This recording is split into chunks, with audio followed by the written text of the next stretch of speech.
sobre mi arquitecto, Listo, Jimena, pero pues empecemos. listo. Profe, ¿hay algún problema así? Solamente pues como que les hablo es que voy en el bus y no tengo el archivo acá. ¿Puedo? ¿Y cuánto se demora en llegar a su lugar? Eh, aunque creo que podría, pero me Profe, miro, sí, podría hacerlo desde acá, desde el celular, ¿verdad? profe, Compartiendo yo tenía el turno la número pantalla. 1 para empezar hoy. Bueno, entonces, Windy, ¿Sí? hágale. Listo. Bueno, va Windy y voy yo, que creo que desde acá Entonces, como ustedes desde el ya celular. sabían cómo eran los turnos, vuélvanos a poner ahí en el chat, que no tengo ni idea dónde los habré anotado, porque los tenía por acá anotados. En el chat, profe, colocó Windy, Ogonaga y alguien más. Listo, entonces, Windy, entonces pongamos ahí en el chat los turnos y respetamos los turnos. Y qué pena, Windy, no haberle respetado su turno. No lo hago Bueno, intencional, no lo hago intencional, entonces no crea que es porque soy un tirano opresor. ¿Listo? Hágale. bueno. Buenas tardes, compañeros. No sé si ya puedan ver la pantalla. Sí, ya. ¿Sí? El arquitecto que les voy a hablar es Giancarlo Manzanti. Él es un arquitecto colombiano. Él nació el 9 de agosto de 1963 en Barranquilla, Colombia. Su profesión es arquitectura, se graduó en 1987 de la Universidad Javeriana, aquí en Bogotá. Los posgrados que hizo fue Historia y Teoría de la Arquitectura y Diseño Industrial de en la Universidad de Florencia. Su ocupación actual es arquitecto, el lugar de trabajo es el equipo Masanti y sus proyectos representativos es la Biblioteca España, el edificio de expansión de la Fundación Santa Fe, el Parque Bicentenario, los coliseos de los Juegos Suramericanos del 2010 de Barranquilla. Ha hecho 21 escolares. Entre esos se resalta uno de los colegios que se llama Pies Descalzos en Cartagena y el Parque Biblioteca León de Grave, entre otras. ¿Por qué quise investigar a este arquitecto? Porque una de sus obras, que son más representativas, yo trabajo todos los días en ese edificio. Ese edificio es la Fundación Santa Fe, Bogotá, el edificio de expansión. Ese edificio es inmenso, nos ha ayudado mucho en la distribución de los pacientes. En esta pandemia nos ha ayudado a duplicar nuestra capacidad para atender a los pacientes. Su estructura no parece un hospital, entonces tanto los pacientes como los trabajadores estamos muy cómodos estando ahí. Él es uno de los fundadores del equipo Masanti. Ese equipo Masanti busca los proyectos que empleen transformaciones y construyan comunidades para mejorar la calidad del diseño en su entorno, en igualdad social. Entonces, les voy a mostrar unas de sus obras más representativas. Esta es, disculpen, el Parque Bicentenario, que queda entre la carrera séptima y la carrera quinta por la calle 26. Ahí hay unas fotografías. También están los coliseos de los Juegos Suramericanos del 2010, que fueron en Barranquilla. Está el Parque de la Biblioteca de España, el Parque Infantil Porvenir, el Colegio Pies Descalzos en Cartagena, está el Parque Biblioteca León Grave, y ha tenido muchos premios y distinciones. Uno de los premios fue para el edificio Fundación Santa Fe, que fue dado en Nueva York. Y ya, gracias. ¿Y ya? No sé si tienen preguntas. ¿Y ya? Sí. Lo más representativo es arquitecto. Lo más representativo, pues... No el proyecto más representativo, sino como arquitecto, que es lo más a resaltar? Pues que sus obras que él realiza, la realiza con una funcionalidad, no solo por lucrarse, sino que también tiene como una distinción a la parte social. Ok. ¿Material tiene algo, Windy? ¿De qué, profe? ¿No? Pues lo del equipo Masanti, Pero de que material. ahí muestran eh, que ayuda a una buena arquitectura en diferentes ciudades del país. Ayuda a la transformación y ayuda a la trascendencia de la reputación, así que haya delincuencia o pobreza. Por ejemplo, una de las obras que es la Biblioteca España, en Medellín, está en el barrio, ay, se me fue.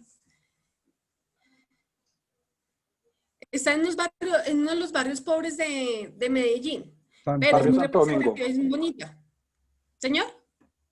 Barrio Santo Domingo. Santo Domingo, Santo Santo. Domingo. Sí, Wendy, señor. barrio pobre, pero ¿pobre monetariamente o pobre mentalmente? No sabría decirle, profe. ¿Cómo se podría decir de una manera más adecuada? Con ¿Escasos recursos? de gente con menor poder adquisitivo, como quiera, pero no diga pobre. Correcto, profe. Como si le dijéramos a los habitantes de la calle gamines, desechables. Sí, señor. ¿Listo? Entonces utilizamos un lenguaje más apropiado. Y listo, Wendy, pero cuando hablo del material es del otro tema que se ha adelantado, han adelantado algo del otro trabajo. Profe, le quería comentar una cosa. Es que como yo llegué tarde como una semana, porque no me dan usuario ni contraseña, yo no tengo ni grupo y mis compañeros me han dicho que el grupo es de A3, que ellos ya están completos. Entonces no sabría decirle. Bueno, entonces escoja un tema y empieza a desarrollarlo. Correcto. ¿Listo?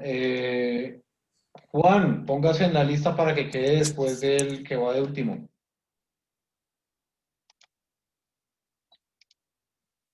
Y el que va de último Listo, es profe. Stephanie, es la que va de último. Entonces tenemos al siguiente es, ¿ya está disponible o no está disponible? Sí, sí, señor. Listo. Pues bueno, voy a ver si puedo compartir aquí desde el celular. Cuando la chica deshabilite, yo puedo compartir mi pantalla, ¿sí? Ah, ya, pero ya lo deshabilito. Listo. Bueno. Aquí me dice compartir, bueno, digamos que pantalla. Listo. Por aquí. Por aquí. ¿Listo? ¿Están viendo? Sí. Listo, profe. Yo escogí Antonio Gaudí. Él fue un arquitecto español. No se sabe con certeza dónde nació, ya que pues no había como registros de eso. Él nació en 1852. Era de una familia como muy humilde. Su papá y su familia se dedicaban a calderos, entiendo yo por calderos, y como después lo menciona, como que hacían vino, trabajaban con uvas. Él siempre le gustó mucho como la religión, desde que era muy pequeño. Él era enfermo, se enfermaba mucho, entonces permanecía mucho tiempo en una casa de reposo en la naturaleza, pues, que pues de ahí digamos que nace como su inspiración, que es la naturaleza. ¿Quién más? Bueno, cuando él era el menor de cinco hermanos, de los cuales solamente sobrevivieron 3, él se mete a la universidad.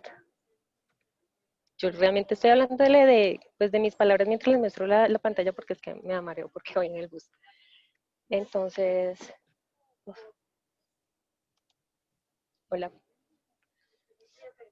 Sí, ok, bueno, a ver, por acá un poquito que me perdí.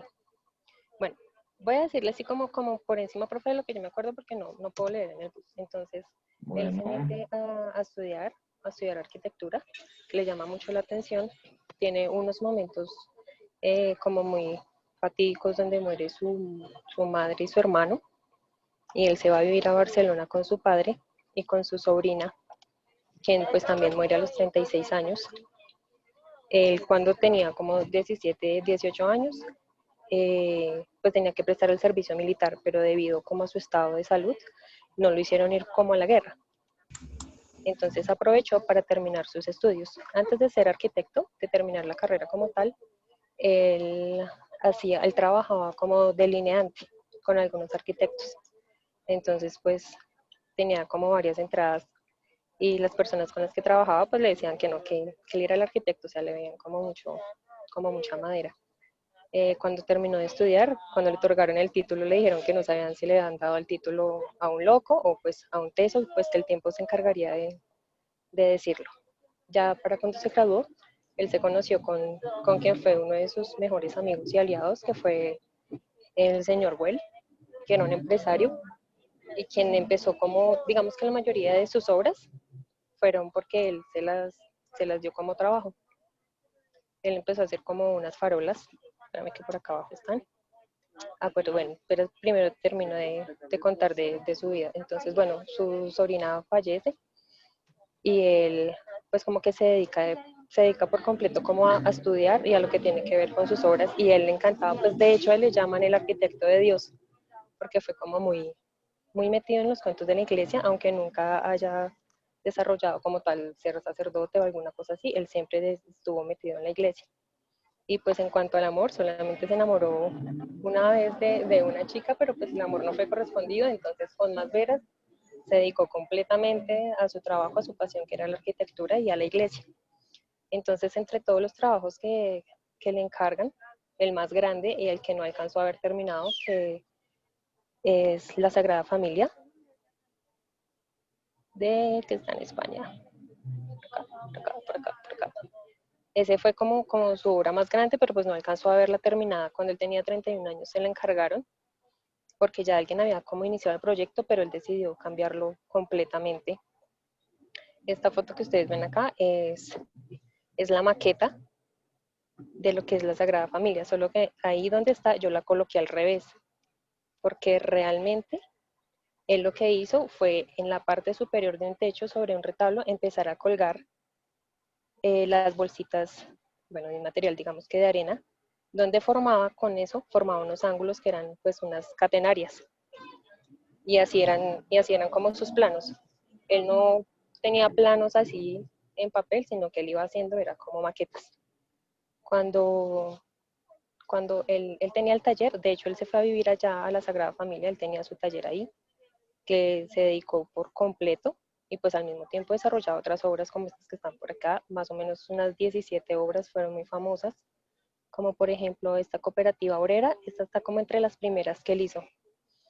Y pues bueno, su arquitectura toda se basa en la naturaleza, él dijo que es como lo mejor que le pudo haber pasado fue haber crecido en el campo y haber encontrado la relación de las figuras, las curvas, la geometría de la naturaleza y poderlas plasmar de manera arquitectónica. Entonces, pues bueno, a grosso modo, eso es en lo que yo estoy trabajando, que ya realmente este es como un borrador porque realmente es para pasarlo a otra clase de presentación, pero pues este es mi arquitecto, no sé, bueno, de pronto hay algunas cosas que me quedan sin decir, no estoy leyendo, pero tiene unas obras bien importantes, emblemáticas en Barcelona, fue como su mayor desarrollo. Desafortunadamente el viejito pues era muy elegante y todo, pero cuando ya se metió de lleno a la iglesia, cuando ya no tenía ni familia ni amigos, como que dejó que su aspecto físico decayera un poco y pues había momentos en los que lo confundían inclusive con un mendigo, con un habitante de calle, motivo por el cual pues eso fue en 1926, en junio, él iba pues hacia la iglesia donde le gustaba ir a orar y un tranvía lo atropelló. y pues como parecía un habitante de calle, pues no lo auxiliaron rápido. Y cuando lo llevaron al hospital, pues duró 3 días allá y hasta que falleció. Pero pues digamos que en este momento sus obras pues fueron muy criticadas por su arte, porque para la época eran como muy exuberantes. Entonces ya después vinieron y empezaron a estudiar pues como sus planos, sus maquetas, sus obras, y ya el señor es muy mencionado. Entonces por encima, profe, tengo eso. Listo, Milena. ¿Vale? ¿De lo del material han adelantado algo? Nosotros tenemos lo de las llantas, realmente nos logramos finalmente reunir ayer con mis compañeros y ya tenemos material para empezar a trabajar, pero entonces lo que tenemos en este momento son como videos, división de temas y ya estamos como empezando, pero como tal en este momento que le diga no y ya tenemos avanzado hasta acá, no, sinceramente no. Ok, Pero listo, ya, ¿listo? listo, bien. Vale, profe. Entonces, ¿Me sí, saca por favor de la pantalla? listo. Vale, gracias. Siguiente. Buenas tardes, profe. La siguiente soy yo. Sí, Entonces ya les voy a compartir la pantalla. Papá.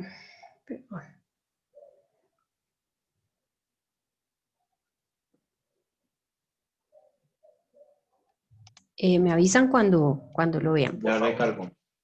Vale, muchas gracias. El arquitecto que yo escogí fue bueno, no sé exactamente si se lea Leo o Yeon Min Pei.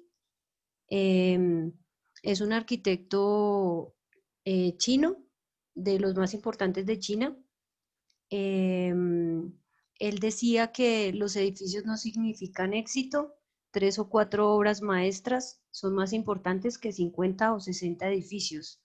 Es mejor calidad que cantidad. Eso básicamente era lo que representaba para él la arquitectura. Él nació en Canton, en la República Popular de China, y fue ahí donde, digamos que él era hijo de una familia que no tenía problemas económicos. Entonces, pues desde su infancia tenía esta oportunidad de asistir a sitios inspiradores como lo fueron las villas con jardín de Shosu, que son hermosísimas. Y es allí donde digamos que adquiere toda esa curiosidad por la arquitectura, por el lugar que lo rodea y le llama la atención todo eso. Luego, él tiene la oportunidad de ir con su familia a Estados Unidos y va a estudiar allí arquitectura. Inicia estudiando en la Universidad de Pensilvania y luego termina en Massachusetts. Allí recibe su grado y se une después de mucha formación académica a Harvard. Allí prácticamente se vuelve como, es maestro, pero entonces bajo la tutela de Walter Gropius y Marcel Breuer, que son, digamos que, seguidores de la tendencia de Le Corbusier. Allí recibe, pues, digamos que muchos títulos, muchos reconocimientos. Es nombrado maestro en arquitectura y empieza su carrera como arquitecto en forma, pues, muy buena, digamos que vertiginosa. Empieza a disparar porque es un excelente diseñador que siempre piensa como en la condición del espacio externo de su obra, ¿sí? Busca que este diseño esté enfocado a la época en la que está diseñado y pues él tiene una forma de pensar muy curiosa sobre eso porque dice que las obras tienen que estar asociadas al periodo en el que van a ser construidas, ¿sí? El diseño, porque así pues esa obra va a perdurar en el tiempo, ¿sí? Entonces tenía una frase para eso que dice que cuando la arquitectura es ajena al tiempo en que vive, ese se vuelve efímera, mientras que si se enraiza en la sociedad, se fortalece. Entonces siempre construía para, o diseñaba sus obras para que aplicaran para esa sociedad en especial, pero también para que perduraran por muchos más años. A él le debemos muchos proyectos. Es más reconocido por la famosa pirámide del Louvre, que fue muy criticada en su época. Como dato curioso de ese proyecto, cuando él vio que estaban como en contra de su diseño, porque pues era bastante, o sea, que como que la gente sentía que no combinaba con todo el aspecto general, montó como una especie de maqueta ahí en terreno de cómo iba a quedar, pero a escala real, para crear la conciencia de que no iba a ser tan terrible ni iba a atropellar todo el entorno del lugar. Es ahí cuando recibe un poco más la aceptación de la gente que vive ahí. También hay obras representativas de él, como lo es esta, que es el Banco de China. También tiene esta que representa una parte del Museo Alemán. Esta que representa una parte del Rock and Roll Hall of Fame, que queda en Estados Unidos, y esta que representa una parte del Museo de Shizu. Sus obras se caracterizan por ser constituidas en especial de materiales fríos, como el concreto, el vidrio, la parte metálica, y siempre están muy acorde con el entorno en el cual se están desarrollando.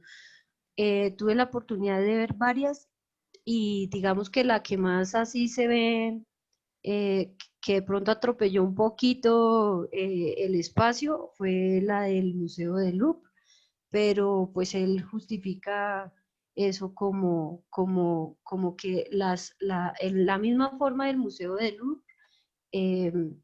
era como la forma de algunos de los elementos característicos de las cubiertas de la zona, de todas las estructuras que había alrededor. En esta imagen podemos ver una parte de la construcción del Louvre. Este es un punto fijo que da acceso ahí por el lado de la plazoleta. Este es la pirámide invertida que existe allí.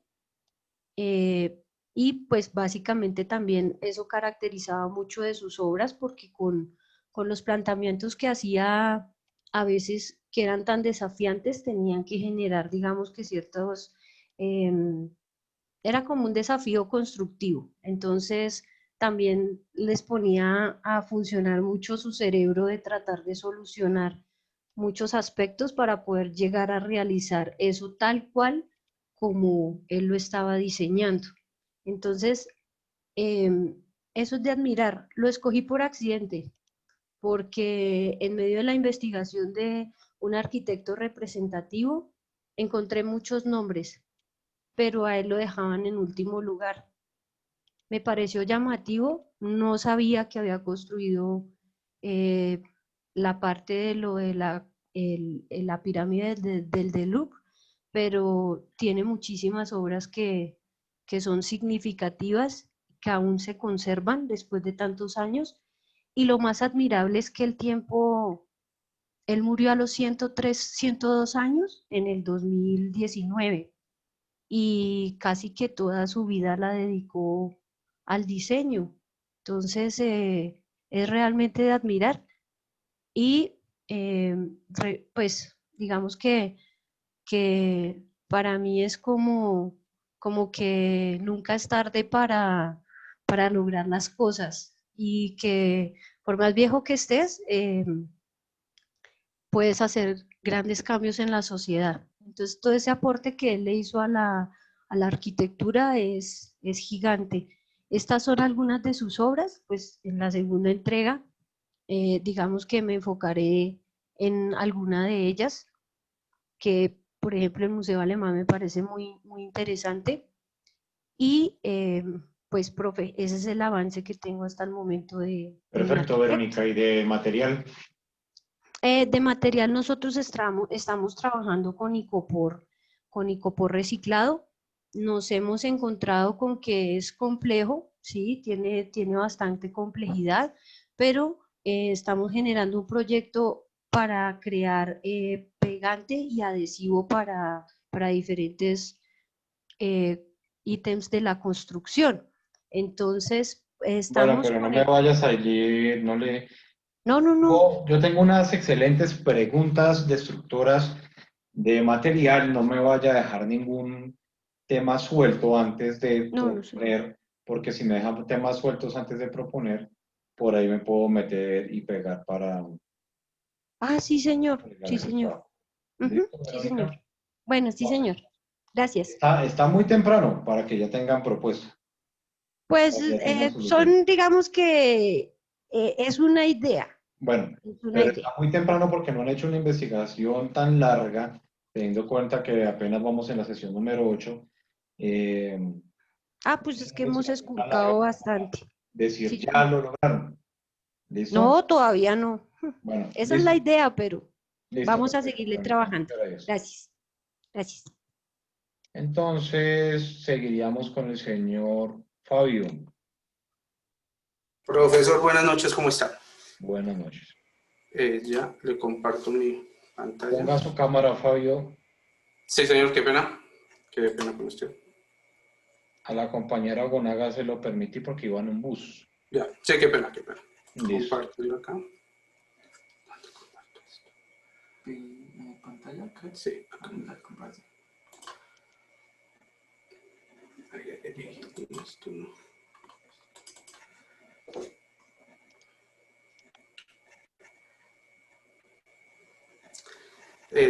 ¿Ya lo están viendo?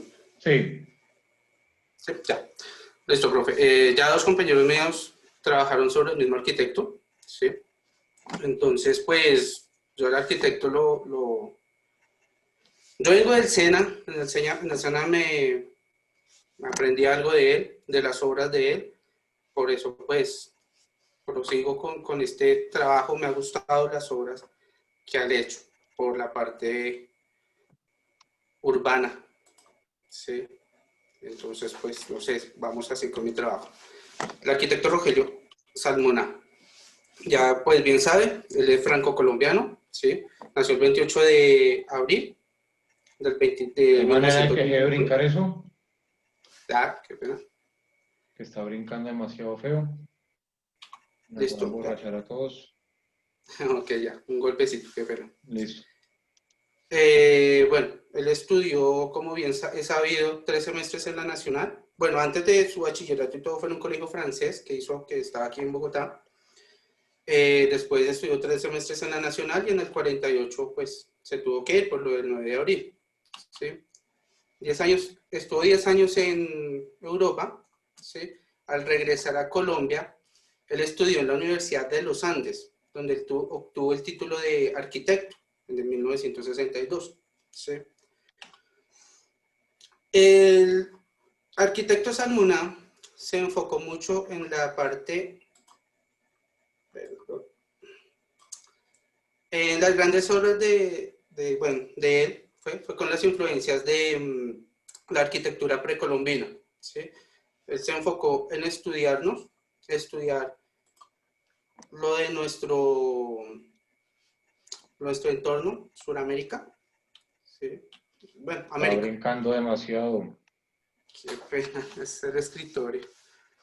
Qué pena, sí. Bueno, tengo la secuencia de los trabajos más reconocidos que él tuvo. Torres de Parque, Centro Cultural Gabriel García Márquez, el edificio... Se me pierde aquí una cosita. Bueno, aquí tenemos, qué pena, tenemos Torres del Parque, ¿sí? algo, ay, qué pena, tengo. Una de las obras de él, que fue en la Macarena, ¿sí? Donde empezamos a trabajar sonidos, espejos de agua, le gustaba trabajar mucho con eso, ¿sí? Oficialmente eso se llamaba Residencias El Parque, ¿sí? Fue construido en la zona oriental de la localidad de Santa Fe, en el barrio La Macarena. Está compuesto por 3 edificios de ladrillo diseñados por el arquitecto colombiano Rogelio Salmona entre el 65 y el Le quité la 70. compartición de pantalla, siga hablando que ya me tenía un poco desesperado esa brincadera. Pero siga hablando, Ok, siga hablando. listo. No, ya. Tenemos el Centro Cultural Gabriel García Márquez, de hecho en el 2003 hasta el 2008, están las imágenes, algo precolombino, ¿sí? Lo que hemos revisado de la parte de México, ¿sí? Bueno, unas que son muy similares, unas partes precolombinas. Esto es el Archivo General de la Nación, ¿sí?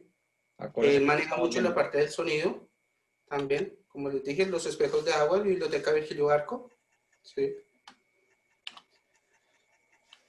Virgilio Barco también. El Centro Cultural del 10, Jorge Eliezer Gaitán. Bueno, tenemos el eje ambiental, él lo reformó, el eje ambiental de la Avenida Jiménez, ¿sí? Él reformó todo eso, inició las obras en el 98 hasta el 2000, ¿sí? Entonces, dice que el arquitecto Rogelio Salmona, es muy grato saber bueno, perdón, me equivoqué. Salmona enfocó sus obras urbanistas para plantear un orden. Discúlpeme. El arquitecto Rogelio Salmona enfocó sus obras de urbanismo para plantear un orden en la ciudad, un embellecimiento, una mejor imagen en el entorno natural de nuestro país o en el lugar donde la realizó. Él transformó los espacios para hacerlos ver más gratos, armoniosos y demostrar que nuestra ciudad está a la gran altura de las otras ciudades del mundo. En un contexto personal, porque escogí el arquitecto Salmona. Es muy grato que en mi profesión me encontré con el arquitecto Salmona. Me enseña que en nuestro país podemos hacer una arquitectura natural, en donde estamos a favor del medio ambiente, de darle algo diferente a los ciudadanos, aprovechar las pocas riquezas que aún conservamos para inculcar no solo una imagen, sino también una cultura, en donde también podemos aprovechar cada espacio a llevar a cabo un proyecto, por más pequeño o grande que sea. Es la parte del trabajo que tengo del arquitecto Salmona. No sé qué pasó con... Del material que ha adelantado. Estamos trabajando con mis compañeras, estoy trabajando la parte de lo de botellas plásticas. Estamos empezando la investigación de ese trabajo. Sí. ¿Están empezando? ¿No han averiguado nada por el momento? No, ya, cada uno tiene una parte, lo que pasa es que no lo hemos complementado, ¿sí? Pero estamos buscando para complementar y investigar sobre todo lo que es proyecto de botellas plásticas o botellas PET. Estamos con Bueno, eso. Sí, sí. listo, pero hagámosle porque de todas maneras no hemos llegado a la mitad del curso, pero ya hay que ir empezando a consolidar la información. Sí, señor. Sí, en eso estamos. Listo. Entonces, según el orden, ¿quién seguiría?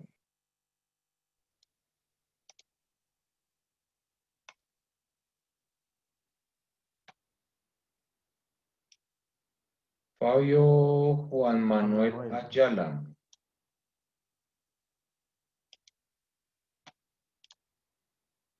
Si no está Juan Manuel Ayala, entonces el siguiente.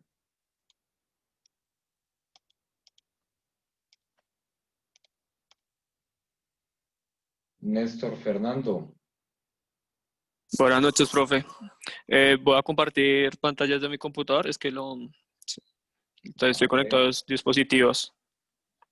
Hágale. Vale, un momentico.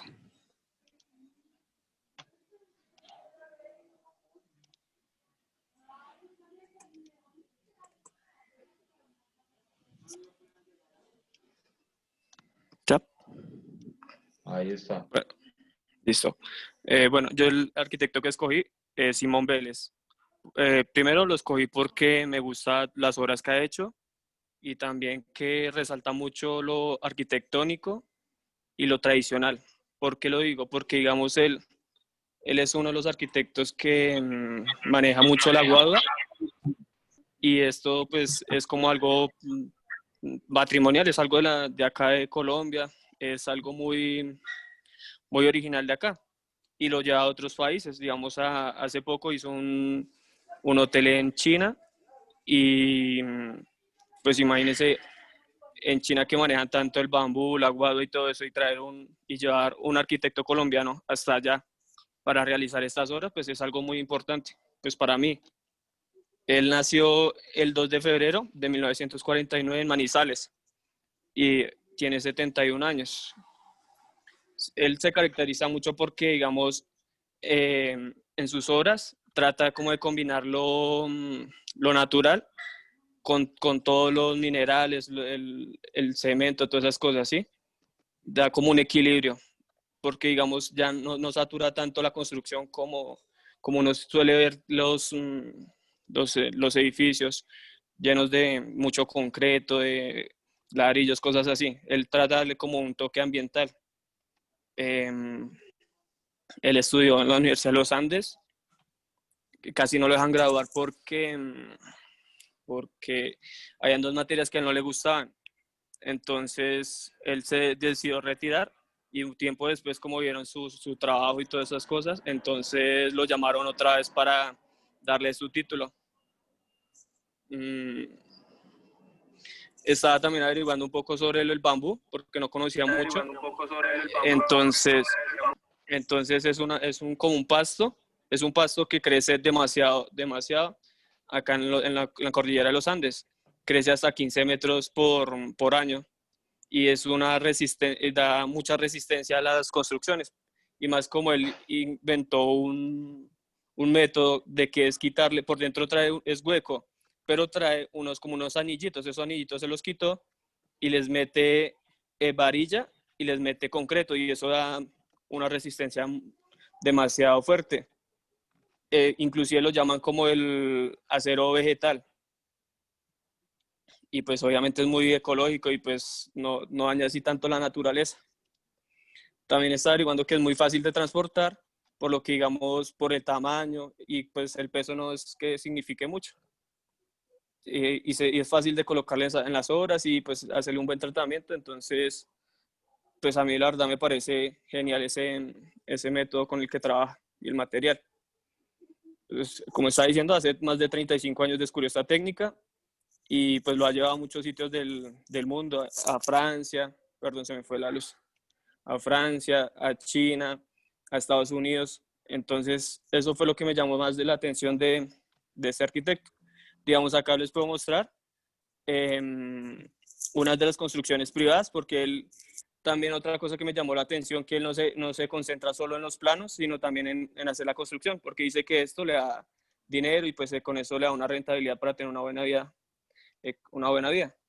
Digamos acá, pues añadí unas fotos de unas residencias privadas que él ha hecho. También por acá hay unos hoteles. Acá la primera foto es un hotel el hotel que hizo en China. Y se pueden dar de cuenta pues que todo trae pues su guadua, sus cosas, su cosa natural. Y acá también averigüé que él hizo la construcción del puente de Guadua de la 80, que pues muchos de ustedes que cuando salen para fuera de aquí Bogotá, pues se han dado cuenta, que ven el puente pero no saben quién fue el autor. Y también pues se está averiguando que en el Parque del Café también hizo pues unas construcciones. Eso fue todo lo que averigüé ¿Cómo se llama el puente? de este arquitecto.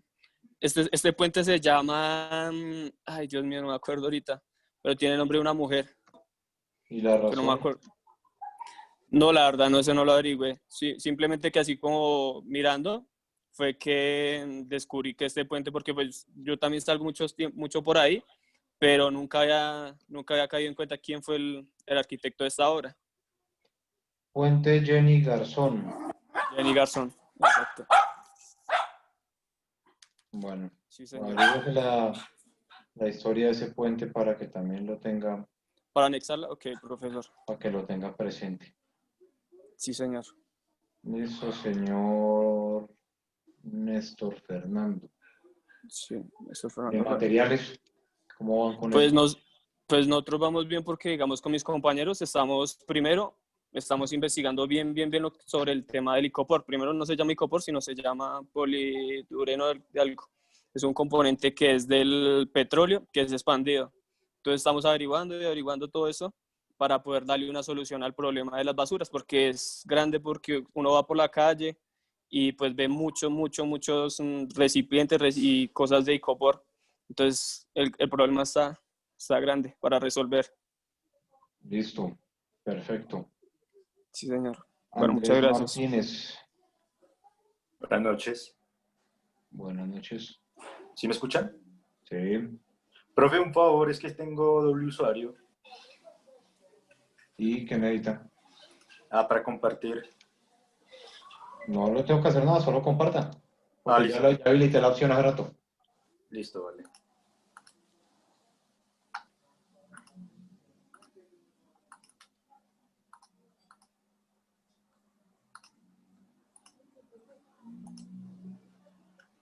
Esteban Parra, ¿tiene alguna pregunta?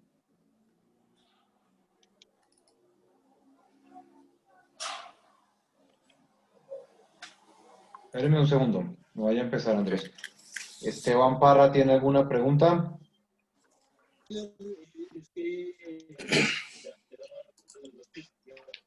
No se le escucha.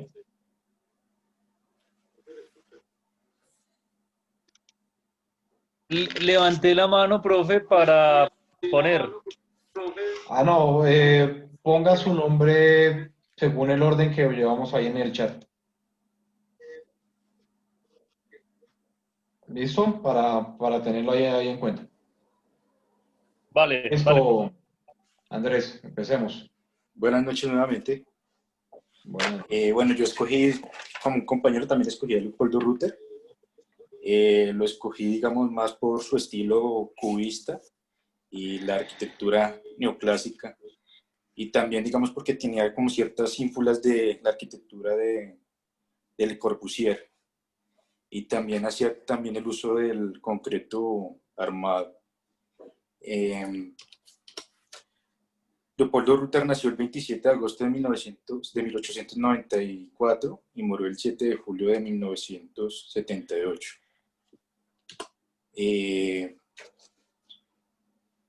Fue un arquitecto urbanista, pedagogo, melómano, colombo-alemán.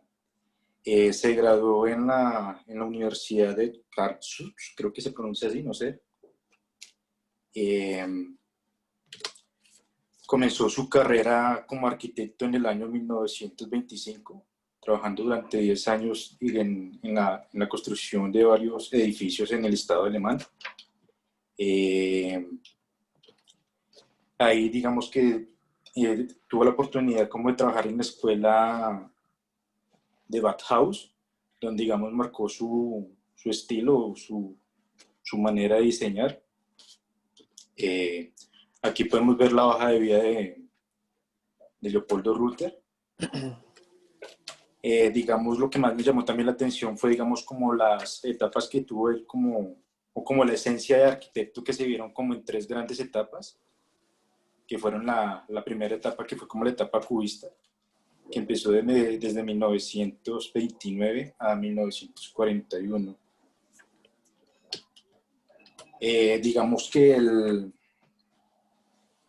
durante su formación, Rutter, digamos, fue tan obsesionado en la parte del detalle que, digamos, fueron evidentes en sus primeros proyectos, como lo podemos ver aquí en esta diapositiva.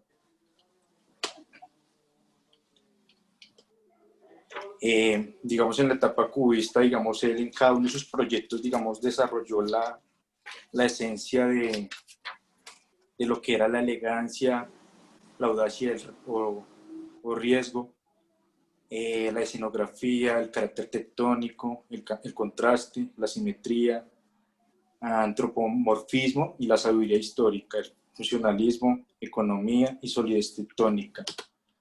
Él, por ejemplo, en la parte de la elegancia la definía como una preferencia por las formas esbeltas,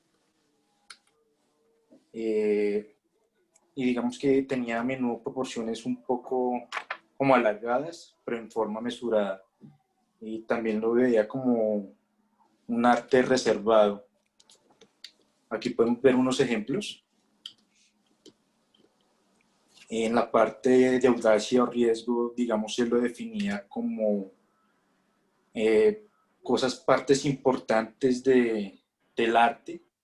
Usaba formas inéditas, tenía gusto por las parábolas, las líneas curvas, las dobles alturas, los vacíos, y digamos que siempre tenía como presente no caer como en el exhibicionismo o acaso en un dinamismo, que lo considero en uso, pero digamos como ejemplar. Estos son unos ejemplos de lo que le hablaba. También en la parte escenográfica él la definía como un despliegue sucesivo de los espacios y elementos arquitectónicos. Ruther empleaba transparencias repentinas, cambios de nivel o dimensiones, vacíos, con vistas hacia arriba o hacia abajo. También consideraba el factor del espacio-tiempo en la arquitectura. En la parte del carácter tectónico, él decía que le daba cierta esbeltez en las dimensiones estructurales y otros elementos a la vista. Digamos que Ruther también trató como de perseguir un modo internacional de que su arquitectura se hallara bien, digamos, fijándola de manera visual hacia el terreno para que se viera, digamos, el carácter tectónico. Estos son algunos ejemplos. En la parte del contraste, él lo veía era como un estilo de frecuencia que tenía que tener, digamos, ciertos caracteres, que era el lleno y el vacío.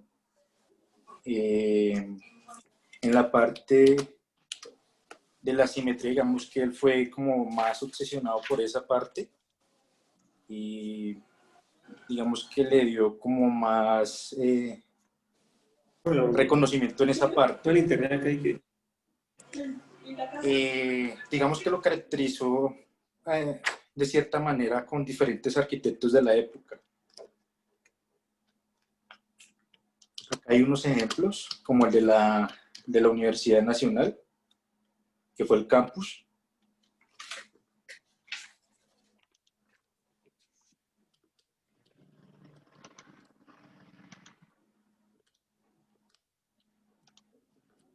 Aquí vemos otras obras como el Estadio Alfonso López en 1938.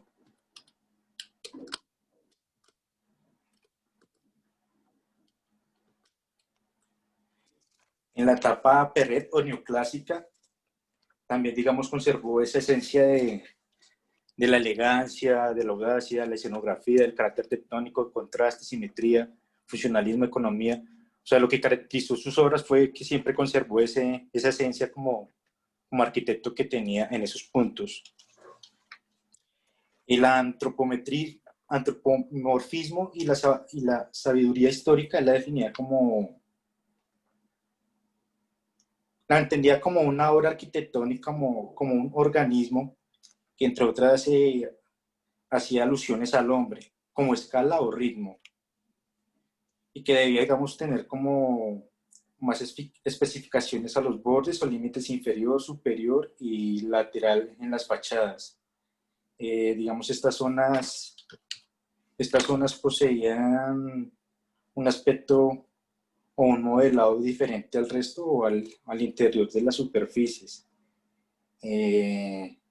Digamos, cobijadas por estos con marcos en vagas asociaciones psicológicas con ciertos miembros del cuerpo humano, como la frente, los brazos, la cabeza, entre otras. La arquitectura de Leopoldo Rutter se presentó interesante, transformando, digamos, la influencia de la gran tradición histórica. Aprendí de la escuela de viejos estudios, continuas observaciones y, digamos, conservando lo que era la influencia de la escuela neoclásica.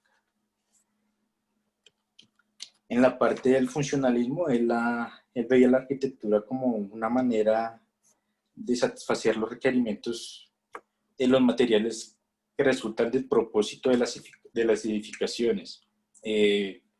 Condiciones materiales propias del programa. Rutter también daba una completa satisfacción desde el principio de lo que era la arquitectura como esencia.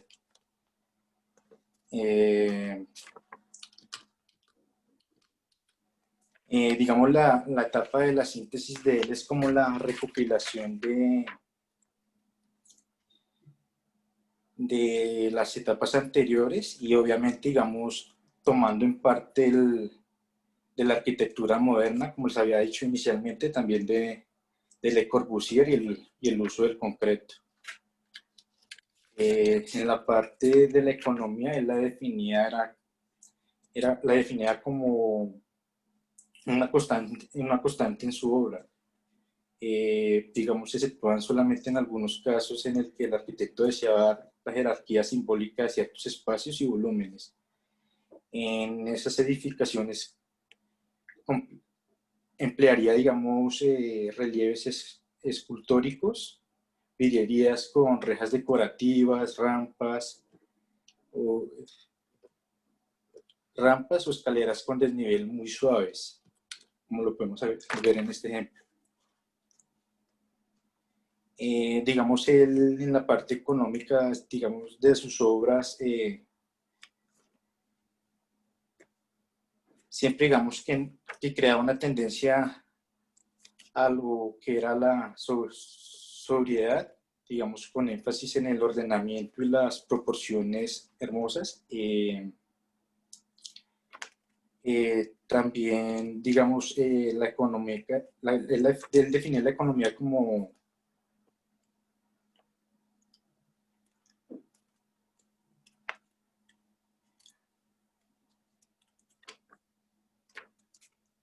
¿aló? Sí. ¿Me escuchan? Sí. Sí. Entonces, digamos, las obras que él realizaba trataba de economizarlos de la manera mínima, o sea, no trataba de generar tanto volumen en el gasto y, digamos, que minimizaba un poco el presupuesto. En la parte de la solidez técnica, él definía como una condición ligada con la regla precedente.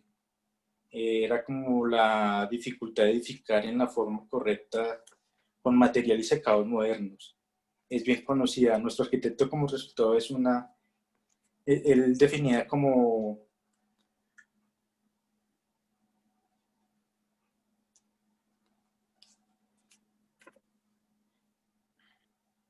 Andrés, ¿qué pasa? Aló. ¿Qué pasa, Andrés?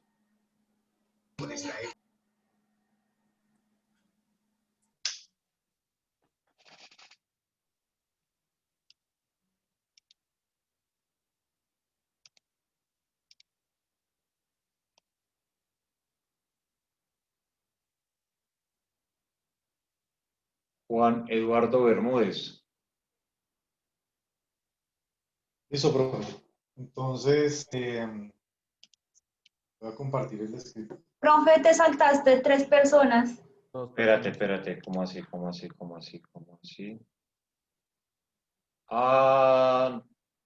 Es que pasamos de Andrés Martínez, Andrés Herrera, lo estaba confundiendo. Sí, estaba Stephanie Herrera, Holman y Andrés Herrera. Que pasé de Andrés Martínez y estaba leyendo acá en la lista de Andrés Herrera. Qué pena con ustedes, muchas gracias por hacerme caer en cuenta el error. Entonces, Stephanie Herrera. Listo. Buenos días, yo escogí el arquitecto Alberto Campo Baeza. Es un arquitecto que su énfasis es la luz. Alberto Campo Baeza es un arquitecto español. Fue catedrático en la Universidad de Arquitectura de Madrid en 1986. Permítame yo. Listo, qué pena. En 1986 al 2017, que fue cuando se jubiló, también fue catedrático en otras universidades en Europa, las cuales ha sido invitado. Su perfil arquitectónico, el conjunto de sus obras y lo que proyecta y lo que quiere enseñar se basa en la lección sobre el uso de la luz. Su formación académica fue en la Escuela Técnica Superior de Arquitectura de Madrid. Sus conocimientos profesionales los realizó en el estudio con Julio Cano Lazo. Los arquitectos que los llevaron a inspirarse en lo que él es ahora, uno de sus primeros arquitectos fue Antonio Gaudí y Alejandro de la Sota Martínez, que fue su profesor de proyectos en la universidad. Él influyó a un estilo minimalista y también influyó con otros referentes de la arquitectura como Le Corbusier. Sus obras más importantes es el polideportivo. Hay diferentes casas que son muy bonitas, que ya más adelante las voy a exponer. Y el más fue el centro de Granada, espérame que se me... la sede central de la Caja de Ahorros de Granada.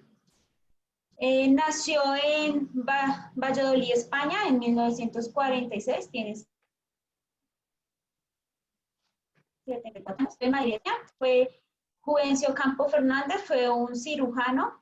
Dice que de él aprendió la precisión su madre y su abuelo, que fueron los que lo influyeron en la arquitectura. Incluso su madre fue la que le dio sus primeros conocimientos en Antonio Gaudí. Su abuelo fue un arquitecto muy reconocido en Valladolid. Entre 1986 al 2019 ha sido galardonado con 85 premios, entre ellos varias medallas de oro de la arquitectura.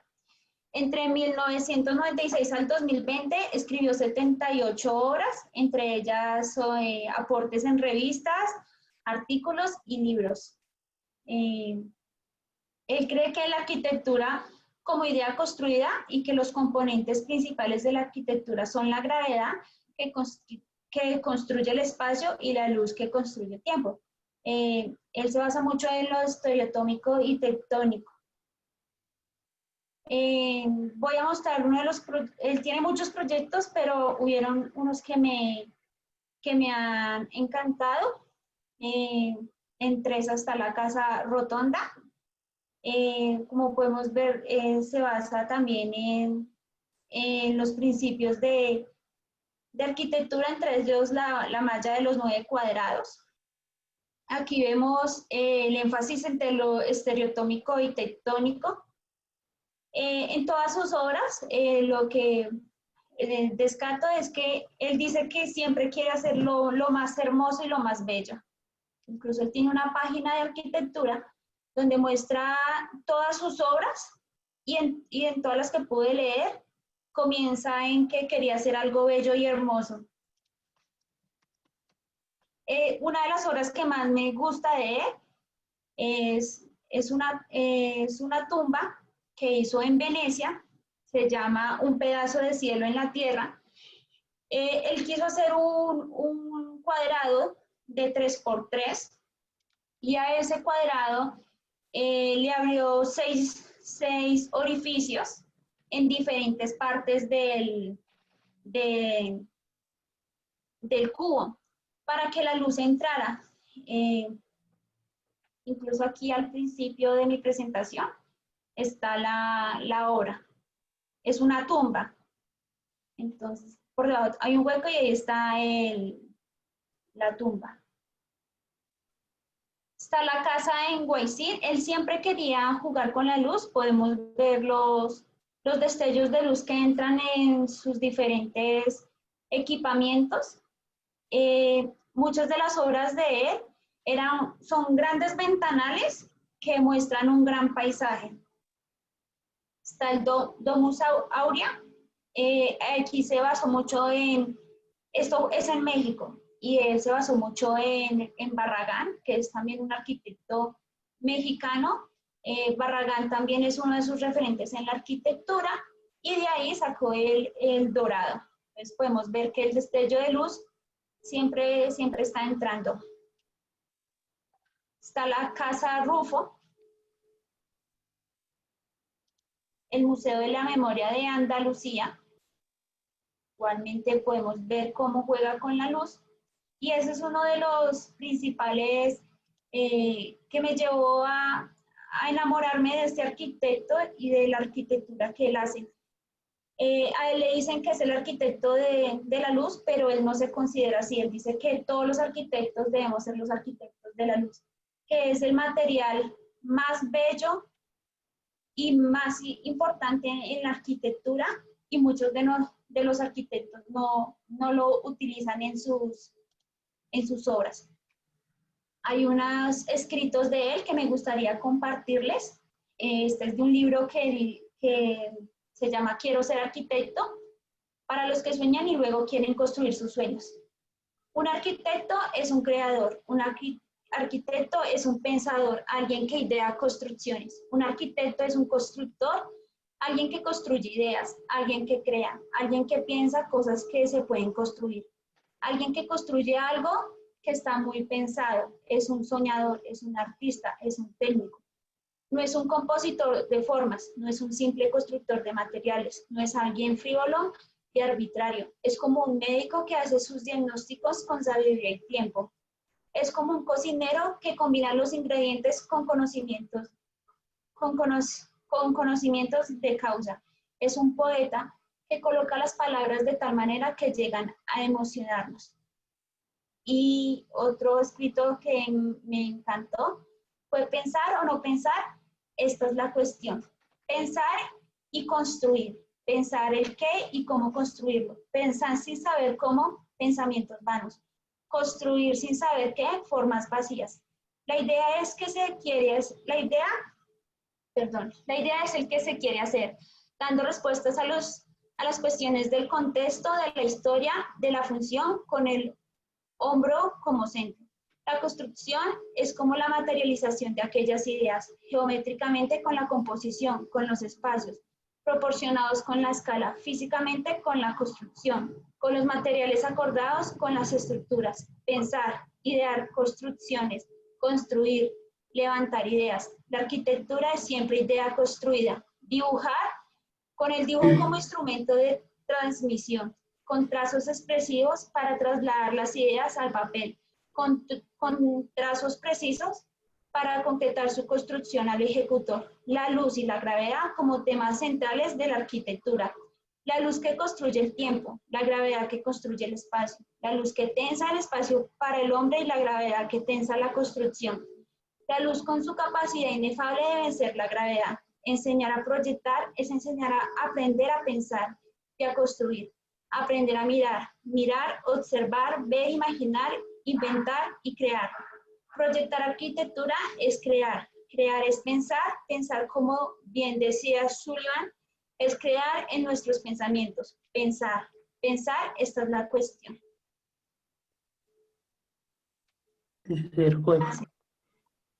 Perfecto. ¿De material hay algo?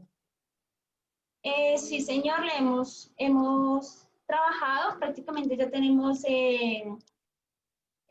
la investigación, incluso el fin de semana nos estuvimos reuniendo y organizando la investigación. Ya entraríamos a la etapa de cómo vamos a solucionar los problemas que tiene las pilas en el medio ambiente. Listo, perfecto. Listo, Estefano. Holman. Listo. Buenas noches. Pues el arquitecto que yo escogí es Richard Meyer. Espero compartir la pantalla.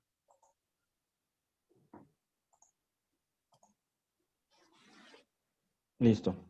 Entonces, Richard Meyer nació pues en Newark, New Jersey, en el año de 1934. Es un arquitecto que hoy en día tiene pues la edad de 85 años. Él se graduó de la Universidad de Cornell en el año 1957 y de ahí viajó pues por Europa. En Europa él conoció pues a Le Corbusier, quien fue pues el que le haría toda la influencia para los trabajos que él hizo. Cuando yo volví a Estados Unidos, pues él trabajó pues en varios despachos hasta que montó su propio estudio en 1963. Eh, el estilo que tiene Richard, pues es una línea determinada y permanente en todos sus proyectos. La obra, pues, de las obras más representativas que tiene en este caso, pues es el Museo Magba en el Raval de Barcelona. Todas las obras que tiene Richard, él dejó atrás tendencias pasajeras y modas y siempre ha sido fiel a sus ideas. Él siempre le da importancia a lo que son las líneas, a la armonía y también a la luz.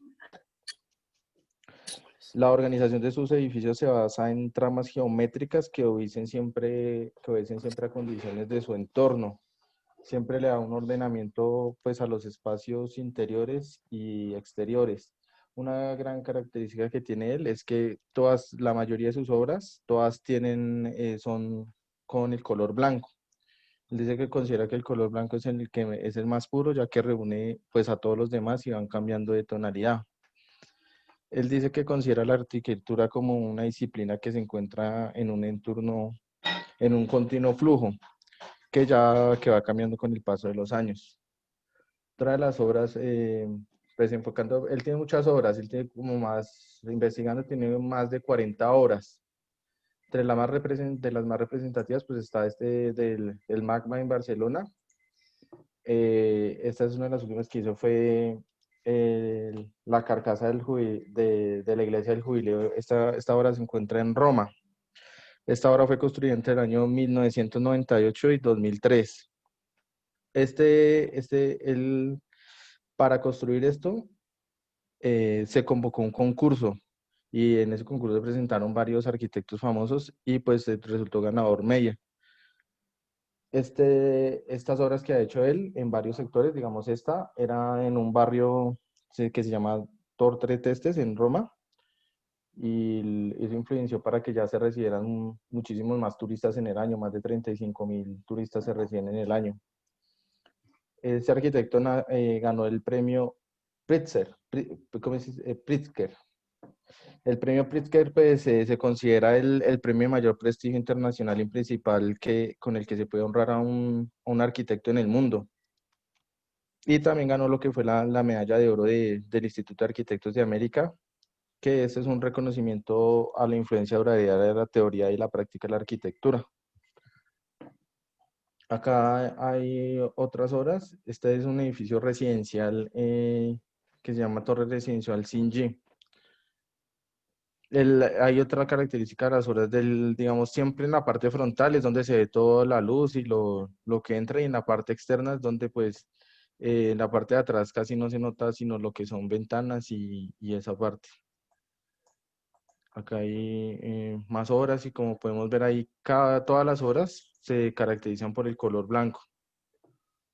Y pues como su misma forma y su misma línea, pues eso es lo que me llamó la atención de él, porque todas sus obras pues llaman la atención, porque pues se sabe que es como lo mismo, pero siempre se representa diferente, es como un arquitecto como que se muestra que es pulido y ordenado. Y eso es pues lo que yo más o menos acerca de él en esos momentos. Listo, Holman. ¿Y de material?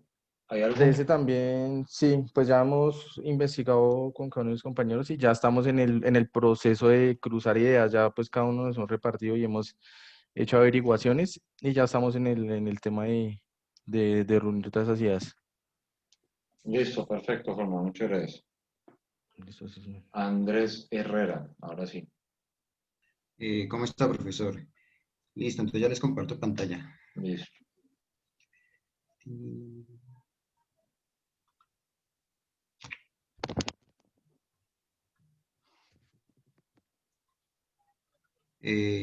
¿Ya pueden ver? Ya. Listo, entonces el arquitecto que yo escogí fue Jacques Herzog, creo que se dice así, no sé muy bien cómo se pronuncia.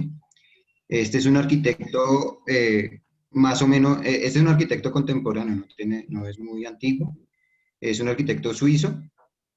Dice que es uno de los arquitectos contemporáneos de mayor proyección internacional. Nació en la ciudad de Basilea el 19 de abril de 1900, espera que aquí me está, de 1950.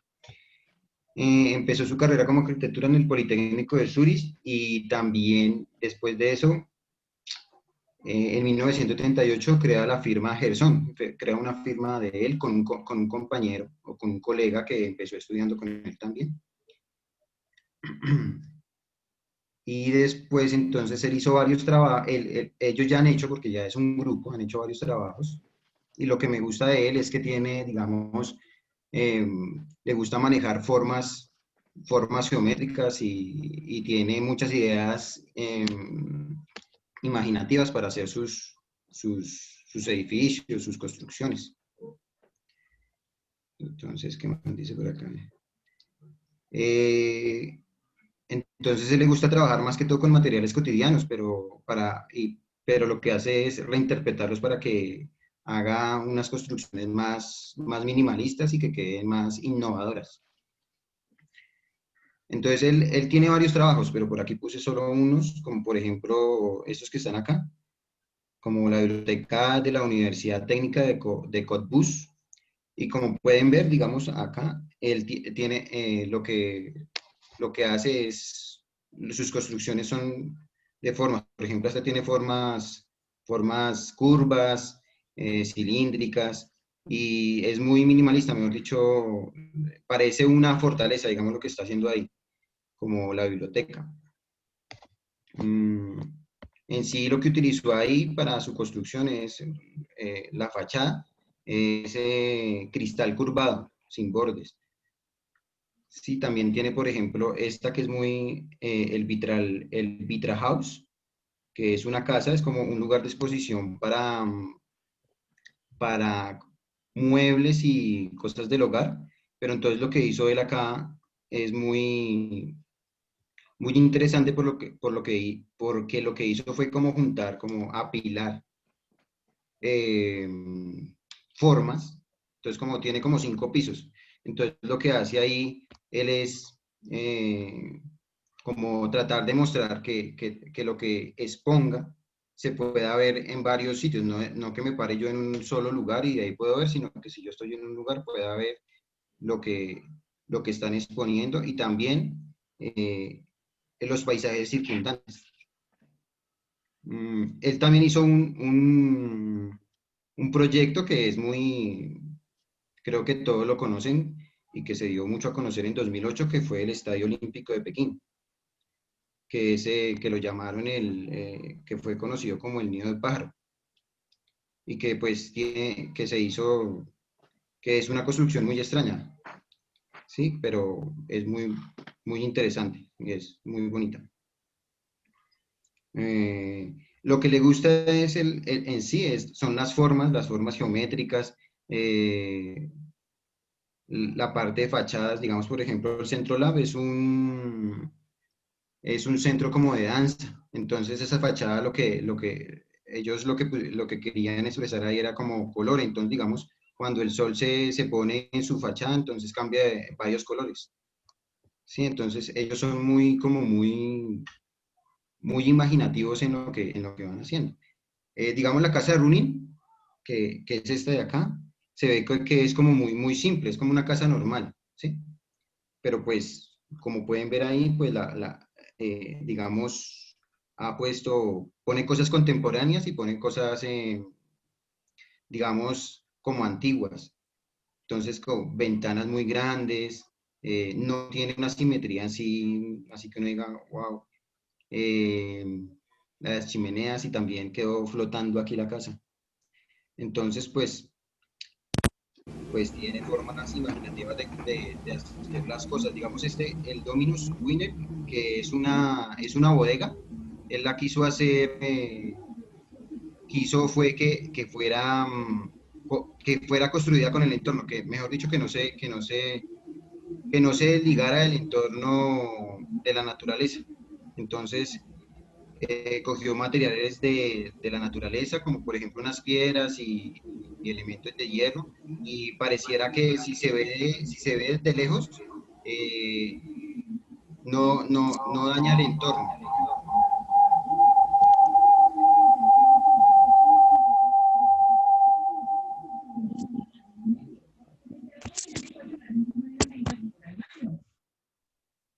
Y ya sería eso, profe, no más. Ese sería mi arquitecto por el momento y lo que he hecho. Falta investigar un poco más y ya.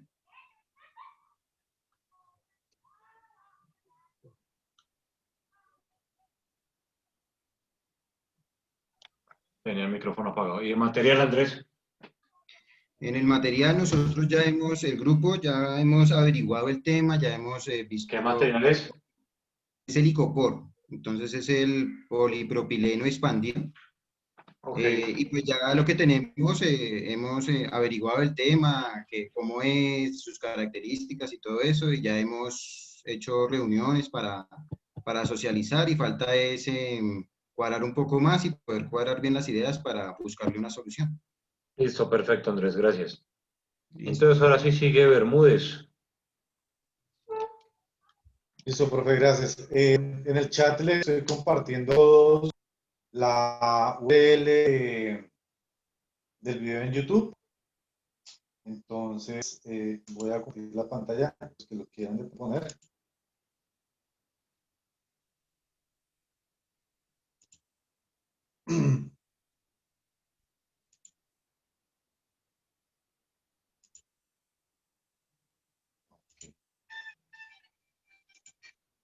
Bueno.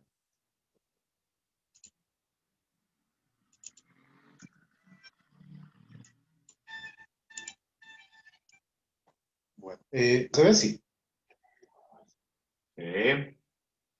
Listo.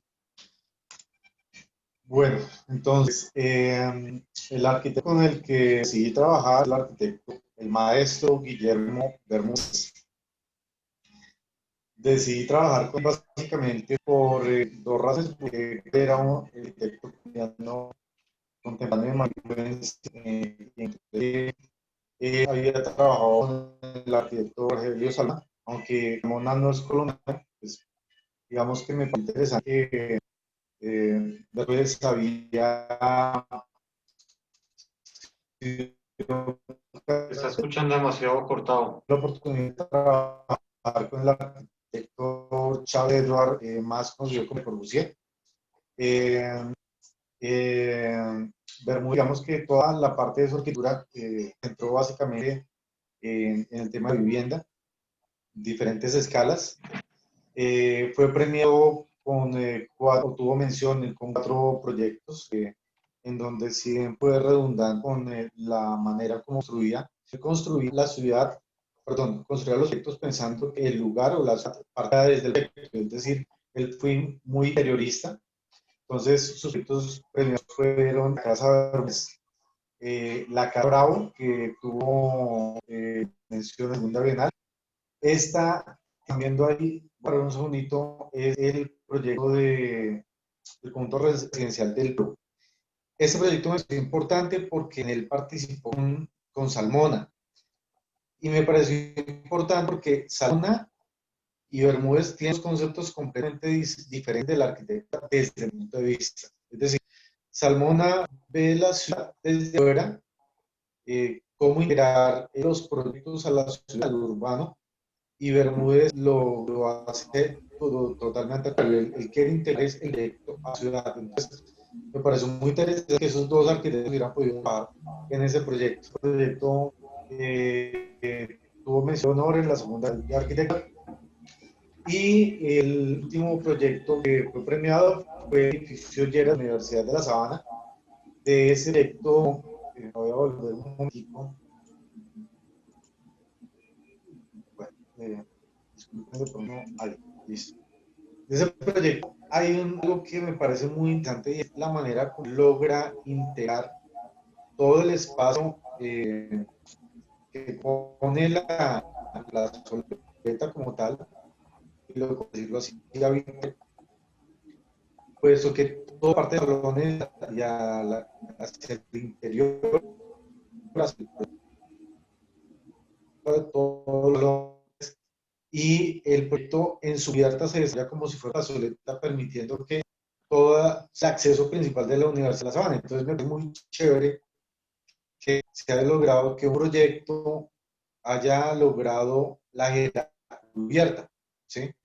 Y que haya logrado integrarse tanto al edificio de La Sabana como a sus vecinos sin entrar a rodear el espacio, ¿sí? Entonces, digamos que eso fue lo que me pareció importante. Bueno, aquí tiene todo el tema, que es la explicación que estoy dando y la ficha bibliográfica. Es muy corto, es una presentación como para niños, para que lo entiendan la arquitectura, para que uno pueda ver la arquitectura desde, digamos que de su origen, saber que hay conceptos muy básicos que uno puede entender sin entrar como a memorizar términos que comprenden. Entonces, traté de manejarlo de esa forma para que cualquier persona lo pudiera comprender. Listo, Bermúdez, gracias. ¿Y de material que han adelantado? Listo, profe. Ya terminamos el proyecto. Nosotros estamos trabajando el cartón. Ya hicimos toda la parte de la trazabilidad desde el origen del cartón. La parte de los usos son no solamente la parte de los usos a nivel industrial comercial, sino cuáles son usos a nivel reciclaje y a nivel arquitectónico. Y ubicamos ya unos referentes de arquitectos que han trabajado con el cartón, con obras que han sido pues, muy reconocidas. Ya está terminado. Ok, listo. Entonces, con Listo, profe. el orden que íbamos, sigue Jacqueline.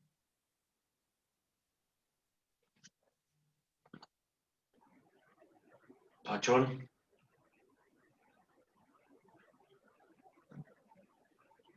Jimena García. Ah, ya.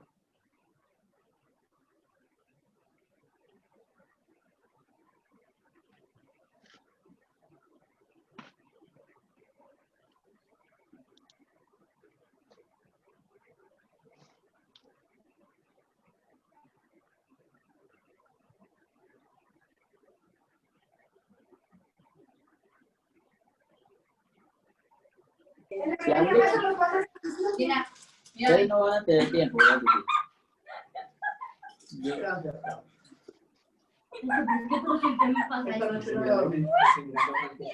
¿Ah? ¿Me está mirando a mí? ¿Aquí la cámara?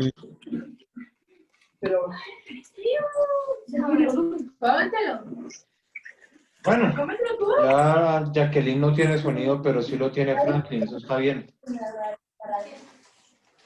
Ahí está el plato, ¿no? Que lo tengo Franklin, dice. Pero no tiene sonido, pero lo tiene Franklin. Ya tocó. Martina. Jacqueline no tiene sonido, ¿qué pasa?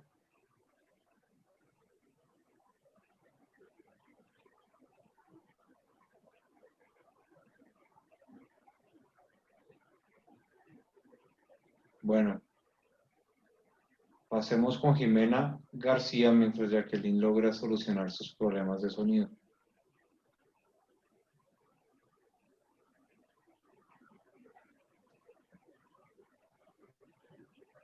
Buenas noches. Buenas noches. ¿Ahí puedo compartir pantalla o toca esperar a que... Ya, comparto.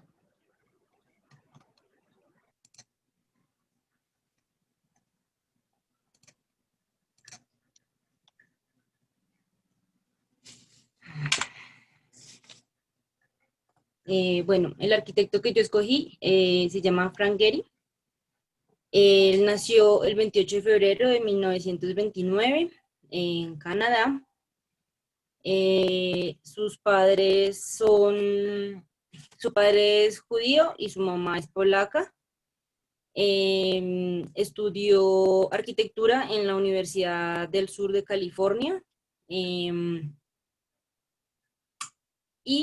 se me olvidó. Bueno, él fue ganador de un premio Pritzker, creo que se dice.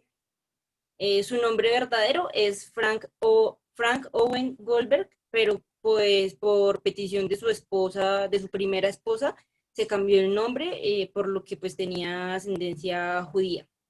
Una vez se casó y tuvo 2 hijas, él viajó a París, donde duró 1 año, y allí fue fiel seguidor de Le Corbusier. Después de eso regresó a Los Ángeles, donde vivía, y abrió su propio despacho. Él es arquitecto y es escultor también. Tenía una empresa de muebles de cartón corrugado, en la cual pues le iba muy bien, pero él no se sentía completo como arquitecto. Entonces lo que hizo fue diseñar muebles feos para que nadie le comprara, y de esa manera quebró. Y cuando él quebró, encontró en esas figuras horribles que él había hecho pues para que no le compraran, la manera de expresar la arquitectura, porque para él la arquitectura es un arte, y él dice que un edificio debe ser, cuando un edificio está terminado, debe parecer una escultura. Él se caracteriza por las formas geométricas simples, por hacer juegos de volúmenes, y la mayoría de sus estructuras son preferiblemente en metal. Estos son algunos de los proyectos más representativos de él. Entonces tenemos acá el Walt Disney Concert en Los Ángeles, California, que fue construido de 1992 al 2003. Tuvo ciertas demoras porque quedó corto de fondos, entonces tuvieron que suspender la construcción varias veces, pero pues ya está terminado y funcionando. Este edificio está construido, o sea, la parte interior es en hormigón, y todos estos paneles que ustedes ven acá afuera son en aluminio. La torre Luma Arles, en el sur de Francia, fue construida del 2014 al 2020, tiene una altura de 56 metros, y fue lo mismo, la base es en hormigón, y la estructura, o sea, la base es en hormigón y en acero, y las fachadas fueron construidas en vidrio y aluminio. Aluminio, bueno, ese aluminio tenía como una característica de, como una especie de espejo.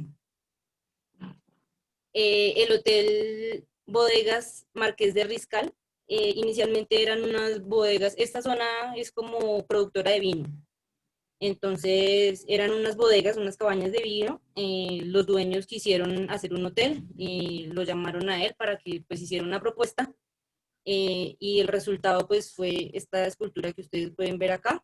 Tiene 25 metros de altura y 4 pisos, fue construida del 2002 al 2007, y toda esta envoltura que ustedes ven acá está elaborada en titanio.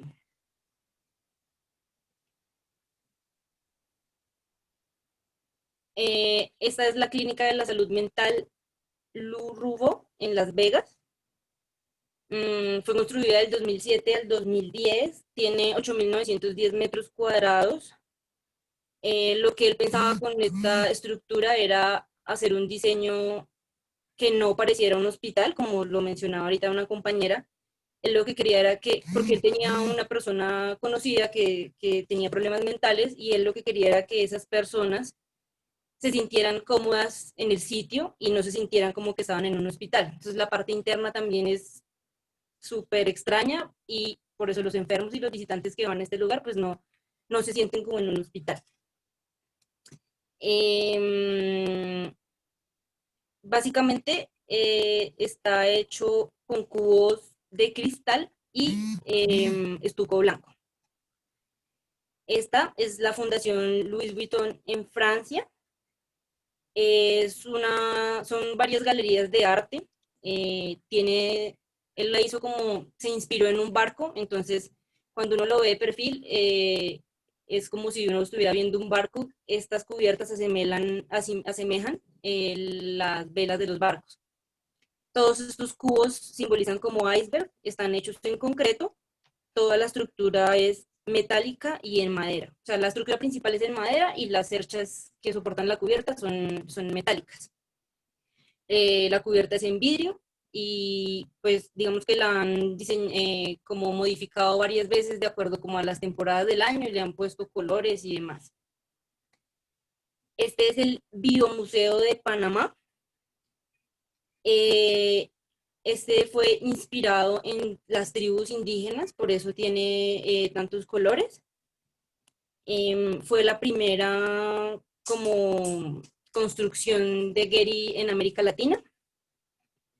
Tiene 4.000 metros cuadrados y él quería como con las cubiertas simbolizar como un bosque nativo y pues él dice que estas son las hojas de los árboles.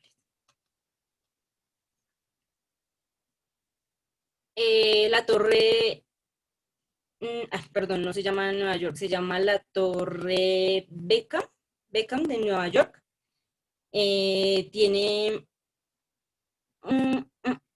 no anoté la altura, pero bueno, la estructura es hecha en hormigón armado y todas las fachadas son en acero inoxidable y titanio. Digamos que este edificio fue un reto porque también tenía como sobrecostos, como pasó con el Walt Disney, y los ingenieros que estaban a cargo, pues como que se negaban a construirlo, pero Getty pensó, porque los ingenieros pensaban que iba a tener como columnas diagonales, pero en el diseño interior, Getty lo que hizo fue que lo que hacía era jugar con las secciones de las columnas para que no, o sea, para que tuvieran continuidad vertical y no tener que hacer columnas verticales. Para este proyecto, como se paró tantas veces su construcción, tuvieron que desde arriba, desde los que pagaron el proyecto hasta los trabajadores, se bajaron el salario y los honorarios para poder terminarlo y así, pues en este año lo están terminando ya. Tiene la característica de que no van a salir a la venta son apartamentos, entonces no van a salir a la venta, sino que es propiedad de una inmobiliaria y solamente van a ser como en alquiler. Esta es la Casa Danzante de Praga. La Casa Danzante de Praga fue construida en 1992 a 1996, tiene 8 pisos y en sus inicios pues tenía como otro nombre en honor a una pareja bailarina que había en la época, pero bueno, por diferentes razones decidieron solamente como dejarlo como casa danzante. La parte derecha está hecha en hormigón y la parte izquierda es una torre de cristal, la cual está soportada en columnas inclinadas en hormigón. Y por último, no sé cómo se dice, Guggenheim de Abu Dhabi. Este proyecto hasta ahora está iniciando su construcción. Tienen pensado que tendrá una duración de unos 4 años. Será el museo más grande de los Guggenheim y tiene 4.000 metros cuadrados. Pues este arquitecto lo escogí porque me me gusta mucho cómo no se basa en una arquitectura simple, sino quiere como dar a conocer quiere ya nomás. O sea, quiere como partir de la arquitectura, no partir de la arquitectura, sino como dice ahí, la deconstrucción de la arquitectura, hacer cosas como entre comillas irreales, pero como podemos ver, pues sí se pueden hacer cosas muy raras a partir de la arquitectura. Y no por eso van a dejar de ser arquitectura. Entonces, pues esa es mi investigación al respecto de Frank Gehry. ¿Y material? Gracias. El material es el icopor. Con Pilar, pues ya le habías preguntado, estamos en investigaciones, pues seguiremos mirando el tema. Gracias. Listo, Jimena. Quedan 15 minutos. Santiago, ¿qué tan larga es tu exposición? ¿Más de 15 minutos? No, señor. No, no, es algo breve. Listo, entonces hágale. Bueno, pues ya comparto.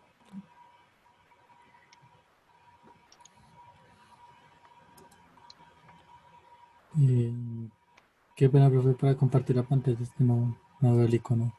En la parte de abajo hay un icono verde que le dice compartir pantalla. En el menú desplegable de Zoom. Listo. ¿Ahí la ven? Ya está cargando. Listo. Bueno, el arquitecto que yo escogí se llama Adrian Smith. Es, es de nacionalidad estadounidense. Nació el 19 de agosto de 1944 en Chicago. Es un gran diseñador de rascacielos. Además, pues hizo sus estudios en la Universidad de Illinois en Chicago y otros estudios aparte en la Universidad de Texas. Es un gran promotor del diseño de estructuras postmodernistas. Eh, fue socio de una compañía que sus siglas son SOM, son Skidmore, Owings Merrill. Es una compañía estadounidense de construcción pues muy reconocida, es una de las más grandes. Eh, este arquitecto eh, es, es muy conocido mundialmente por una de sus, bueno, tiene, yo escogí como tres obras como principales de él. Eh, Además es ganador de más de 100 premios a nivel internacional en lo, lo que es distrital, nacional y mundial. Una de sus obras más notorias es la del Burj Khalifa, que cuenta con una altura de 828 metros. Dio inicio en el 2004 y la inauguraron en el 2012. Tuvo un costo aproximadamente de 4.020 millones de dólares. Eh, Dicha estructura cuenta con 186 pisos y otra de sus obras representativas es el Jinmao. Está ubicado en China, en Shanghái, con una altura de 420 metros. Dio inicio en 1994 y fue su inauguración en 1999. Un costo aproximado de 550 millones de dólares. Y Que por no último, tiene ¿qué más? 5%. Y por último, escogí la Tron International Hotel and Tower, con una altura pues, de 420 metros. Dio inicio en el 2005 y la inauguración fue en el 2009. Un costo aproximado de 847 millones de dólares. Pues esas son como las tres obras más representativas de Adrián. En el año 2003 fundó su propia compañía junto con su compañero Gordon Hill. Fundó la compañía a sus 62 años y pues actualmente son uno de la compañía de arquitectura pues más grande y que está en, en proceso de grandes obras. Escogí este arquitecto ya que pues por el tema de su diseño de rascacielos me interesa mucho, me llama mucho la atención, pues la verdad me gustaría en un futuro pues llegar a ese tipo y ya pues eso es como lo más notorio de este arquitecto. Listo, Santiago. Perfecto. Entonces, quedamos pendientes con Michael Pulido y un Jairo Parra.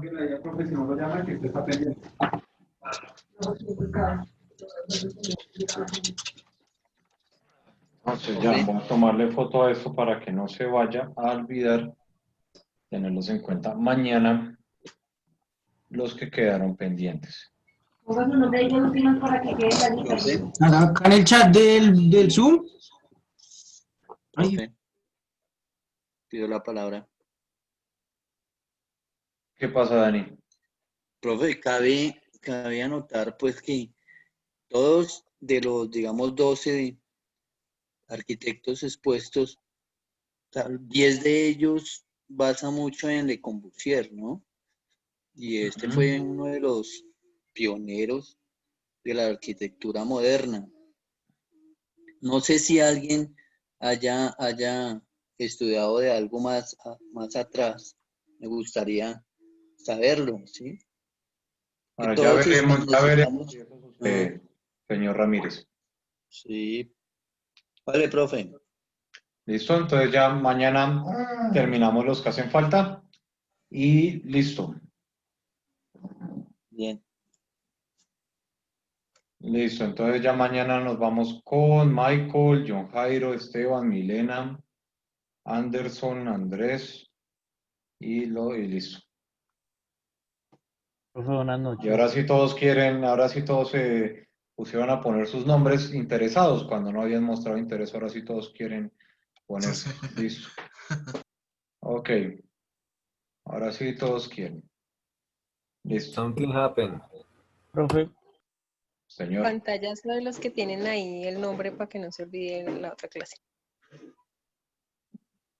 profe, discúlpeme, es que yo, pues digamos que cuando yo me puedo, digamos, sentar al computador como 20 minutos después de que inicia la clase, porque pues vengo manejando, entonces no, digamos que no tengo la posibilidad en ese momento, pues vengo escuchando la clase a través del teléfono, pero no podría, digamos, comenzar la exposición. Hay una posibilidad que me pueda pasar un poquitico más adelante o cuando usted llegue a la casa y me siente al computador, pues comenzar la exposición. ¿Con quién iniciamos? ¿Con Michael? Listo, no, pues ya teniendo en cuenta eso, ya me acordaré mañana, irán pasando, cuando usted ya pueda, nos avisa y listo. Muchas gracias, profe. Listo, entonces nos vemos mañana.